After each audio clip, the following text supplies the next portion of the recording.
Hey, welcome back to 717 Ministries.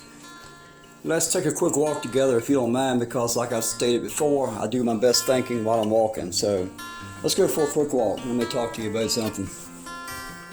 You know, this past week I saw an old friend that I went to high school with and was asking, what's happened. You're always trying to catch up with people, how things been. And he was telling me about it, telling me about his life. And I kind of expected his life to turn out a little bit differently because his family was pretty well off, at least from what I remember. And to this date, he hadn't really accomplished a whole lot, doesn't have a whole lot, and never got an education. And I couldn't figure out why, because what I remember of him from high school, like I say, his family was pretty wealthy. His dad, before his dad passed away sometime after he graduated high school, but his dad had already paid his college tuition for him and his sister both. He had even given the college enough money to cover the dorm rooms. Plus, each one of them had a savings account as well.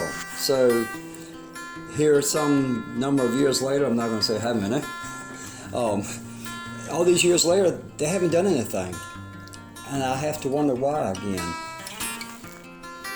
Everything was laid out for them, and yet nothing happened. They could have had engineering degrees today, doctorate degrees. There's no telling what they could have had. Their dad paid a lot of money for this to happen, and it didn't happen. So anyway, I'm going to leave you there for just a minute, and we're going to go over to the Bible, to the book of Numbers, a very familiar story. And once again, I'm going to paraphrase because I read from the King James, but most people aren't very comfortable with King James, so let me paraphrase, and I don't like to keep you too long. A lot of people are not going to sit here for 45 minutes to an hour, 2 hours listening to, if you want to call it a sermon. So I try to keep it short, hopefully around 15 minutes, so let's go from here. The book of Numbers, chapter 13, God spoke to Moses saying, "Send men that they may search out the land of Canaan, which I give unto the children of Israel."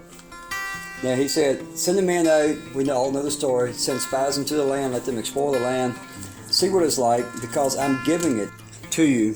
Notice that's past tense, he's already done it. God's already given them the land.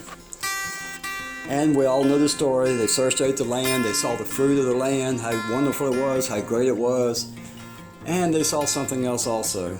They saw the giants of the land. So when the spies came back, 12 spies, 10 of them gave an evil report, or they said bad things about the land. Yeah, some good fruit there, but there's giants too, I'm not sure about this. We were like grasshoppers in their sight. So the people started getting worked up.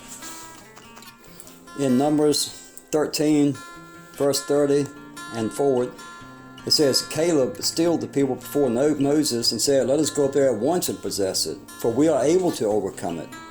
But the men that went with him said, "We're not able to go up against the people, for they are stronger than we are." And they brought up an evil report of the land which they had searched out. And they also said, "And there we saw the giants, the son of Anak, and we were in our own sight as grasshoppers." So, chapter 14, and all of the congregation lifted up their voices and cried, and the people wept that night. And all the children of Israel murmured against Moses and against Aaron, and the whole congregation said to them, "Would God that we had died in Egypt, or would God that we had died in this wilderness. Now why has the Lord brought us into this land to fall by the sword, that our wives and children should be a prey? Wouldn't it be better for us just to go back to Egypt?" I'm somewhat pushed for time here, but just think about this, man. All these miracles God did for the Israelites when they came out of Egypt, even before they came out of Egypt. All these miracles, man, they followed a fire by night and a cloud by the daytime. They led them where they wanted to go. They had water come from a rock. They had food falling from heaven. They walked across a sea on dry ground. Just miracle after miracle after miracle. And they still didn't believe that they could overcome the land. And because of this, we read in Numbers 14, "Surely they will not see the land that I swear unto their fathers to give them. But my servant Caleb, because he had another spirit with him, and has followed me fully, him I will bring into the land." The first numbering of the people after they had come out of Egypt In that numbering, there was over 600,000 people recorded. This did not include the Levites, and there were at least 20,000 Levites, so well over 500,000 people wandering in the desert. So out of over 500,000 people, only 2 people got to see the promised land, and that was Joshua and Caleb. Now, we know that story. We've been taught that story since we were in Sunday school, but I have to wonder if we've ever asked ourselves the question, if God promised them the land of Canaan, why didn't they get the land of Canaan? I thought God made a promise here. You know, if God is who He is, when He makes a promise, nothing can take that away from you. Think about that for just a second. If God is who He says He is, when He makes a promise, nothing, not even Satan, can take that away from you. As a matter of fact, if Satan can take away the promise of God or the blessings of God, then God isn't God. God is not omnipotent. He's not all-powerful. He's not all-knowing. I know some people who are scared to say things out loud, or they're scared to talk about God's promises out loud, the promises over their life, because they're scared that if they say it out loud, the devil's going to come take it away. Now I want to stop for just a minute. Why did the Israelites lose out on the promise that God had made them? If God had made them a promise, why didn't they get it? My friend, why didn't him and his sister get an education? I mean, his dad laid out everything for him. Everything was laid out. He was waiting for him. Why not? His dad promised them a quality education, the best education, yet they didn't get it. God promised the Israelites the land of Canaan, the land flowing with milk and honey, yet they didn't get it. Why? I want to share a secret with you really quick. You see, although the land was promised to them, the Israelites chose not to go into the land. They made a choice. They chose not to go into it. My friend made a choice. He chose not to go to college, even though it was laid out for him. Why? Both of them, why? Because of fear. Fear. Both of them did not go into their promised land because of fear. Let me tell you a secret. This is what the enemy can't do. The enemy cannot take away the promises of God. He cannot take away the blessings of God. But what he can do, this is what he can do. He can convince you to change your mind about the promises of God. Satan can convince you to change your mind about the promises of God and walk away from them.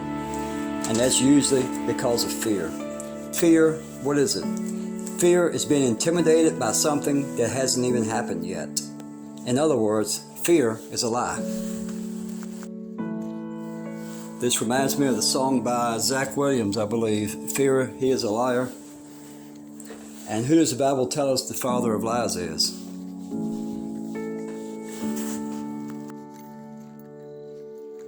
In John 8:44, of course, it says that Satan is the father of lies. So once again, let me stress the fact that Satan cannot come along and snatch any blessing of God. He cannot snatch away any promises of God away from you. Knowing this, knowing he doesn't have the power to do this, what does he do? He convinces you to give up on it. He convinces you not to do it. He puts fear in your mind. He puts doubt in your mind so that you don't act upon the promises of God. And, why doesn't God step in? Why doesn't God intervene? Well, I believe that sometimes he does. I think more often than not he does. Because he's made a promise to you over your life, and he's not going to just walk away from that. He's going to give you chances. He gave the Israelites chances. Matter of fact, he gave them chance after chance to turn around and still accept his promises. They didn't do it. So again, why doesn't God just come along and force us to do these things? You see, women, if a guy came up to you and said, "Hey baby, I love you, and you're going to love me no matter what. You're going to do what I want you to do. I'm going to force my love on you because I love you so much." What would you call that? I think you would call that a stalker. You don't want that, right? And you see, God is a perfect gentleman. He's not going to force his love on you. He's not going to force His will on you or on your life. He's not going to force you to walk in His blessings. That is a choice that you alone have. Adam and Eve lived in a heaven on earth. They had a choice. And what happened? Satan came in and made them question God. Satan twisted their minds. He played tricks on them. He played these little mental tricks on them, like he does every one of us. You know, we are more powerful than what we think we are. I know God has made promises over my life. A lot of them I've seen fulfilled. Some of them I haven't. God has made promises over your life. Some of them you've seen fulfilled. Some of them you haven't. Is God a liar? No. Is He slow? Well, sometimes His timing isn't always our timing, unfortunately. If God says, I'm going to bless you, then I want it now. I want to see it right now. Give me an hour maybe, but I want to see that blessing now. God doesn't always work that way. And then sometimes when it takes a while to see that blessing evident in our lives, we tend to turn away from it. We tend to doubt if we really heard from God. We tend to doubt if we can really do the things that He said that He's going to do or He wants us to do. But if I can drive home any point today, any one thing that you're going to remember, I want it to be this. Satan cannot take away the promises or the blessings of God over your life. He does not have the power to. The only thing that he can do is to plant fear and doubt in your mind and cause you to relinquish the blessings of God yourself. If God says He's going to do something in your life, then believe it. Wait for it. Sometimes the hardest part is just waiting for it, but His blessings really are yes and amen. And walking by faith in the meantime can be the hardest part. But the Bible says that faith is substance and evidence. So we just really have to walk as though those promises are already fulfilled, because in His eyes they already are done. We just have to step out in faith and believe it. I'm constantly watching my children's cartoons, and you see these people who have to step off of a cliff, and they're getting ready to step off and there's nothing there. But somehow they're supposed to believe that there's this magical step there, and as soon as they take that first step and they're off balance, a step appears beneath their feet. And that gives them the courage and the substance to stand on to take that next step, and the next step, and the next step. And before long, they've reached their destination. Well, faith is the same way. Otherwise, it wouldn't be faith. You have to take that first step. You have to step out in full confidence, knowing that God's got your back, knowing that He's going to catch your step. Well, everybody, my time is up. Thanks for coming with me today. And just remember, the devil can't take away anything from you that God has promised. You are the only one that can negate the promises of God. So go forth, be blessed, and if this channel has helped you at all, please consider hitting the like and subscribe button. So anyway, I'll see you guys next time. Be blessed.